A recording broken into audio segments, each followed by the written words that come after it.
السلام علیکم۔ آج کے اس ویڈیو میں آپ کو بتائیں گے روزہ رکھنے سے انسانی جسم پر اثرات کے بارے میں۔ کیا آپ جانتے ہیں رمضان کے 30 روزے رکھنے سے ہمارے جسم پر کیا اثرات ہوتے ہیں؟ اس پر جاپانی سائنسدان نے ایک بڑی کھوج کی اور یہ جاننا ہر مسلمان کے لیے بے حد ضروری ہے۔ جاپانی سائنسدان یوشینوری اوشومی کو 2016 میں میڈیسن پر نوبل پرائز دیا گیا۔ ان سے جب پوچھا گیا کہ آپ نے کون سی ایسی چیز بنائی ہے جس کی بنا پر آپ کو دنیا کا سب سے بڑا انعام نوبل پرائز دیا جا رہا ہے، تو انہوں نے کہا کہ میں نے کینسر کی ممکنہ دوا کھوج لی ہے۔ اس بات پر دنیا نے بڑے پرانداز میں ان کی کاوش کو سراہا۔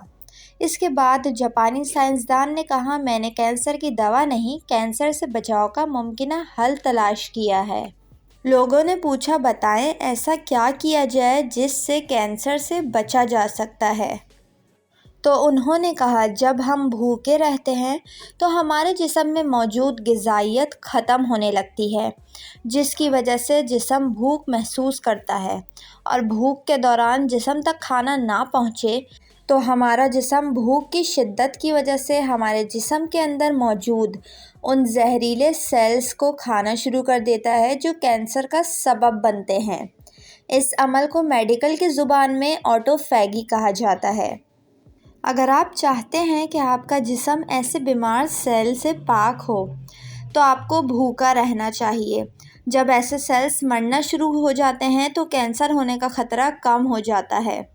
اس کے بعد جاپانی سائنسدان سے پوچھا گیا کہ انسان کو سال بھر میں کتنے دن بھوکا رہنا چاہیے، تو انہوں نے کہا 20 سے 25 دن کم از کم، اور 9 سے 10 گھنٹے بھوکا رہا جائے تو اس کا جسم ایسے تمام زہریلے سیلز کو کھا جاتا ہے اور اس انسان کو کینسر نہیں ہوگا۔